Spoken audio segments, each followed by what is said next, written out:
Today, in not just restoring an old license plate, in bringing back to life a small but meaningful piece of history. Right here on my workbench is an original 1940 to Colorado license plate. It's rusty, scratched, the paint is peeling, but the metal is still strong.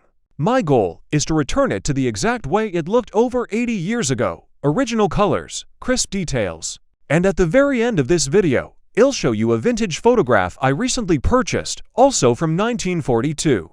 I think you'll enjoy the connection.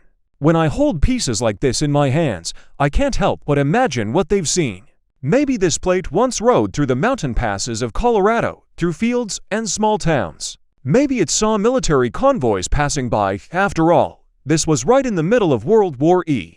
Every scratch here tells a tiny story. The first step is always removing the rust and old paint. This is the most time-consuming part of the process. You need to strip it clean, but also preserve the raised letters and numbers. Sometimes it takes an hour, sometimes an entire day, depending on the condition. Patience is key.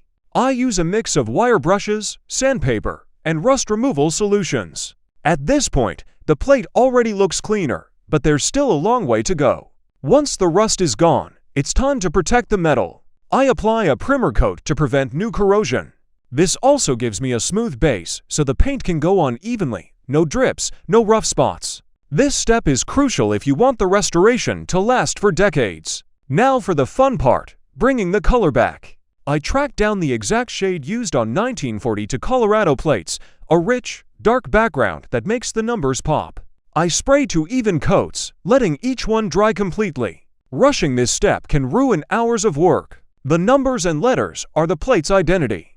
Getting them clean and sharp makes all the difference. I use a fine brush and a steady hand. Any mistake here will stand out instantly. It's slow, detailed work, but worth every second. Once the paint is fully dry, I seal everything with a clear protective coat.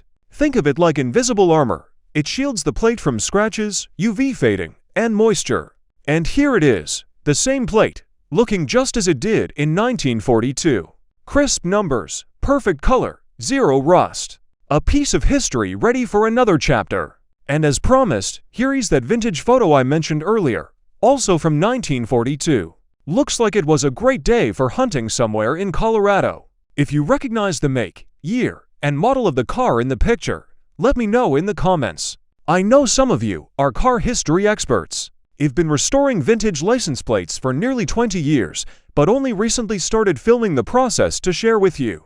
For me, it's not just about making something look nice, it's about preserving little pieces of history. If you enjoy this kind of restoration content, subscribe for more. I've got plenty of unique finds and untold stories coming up.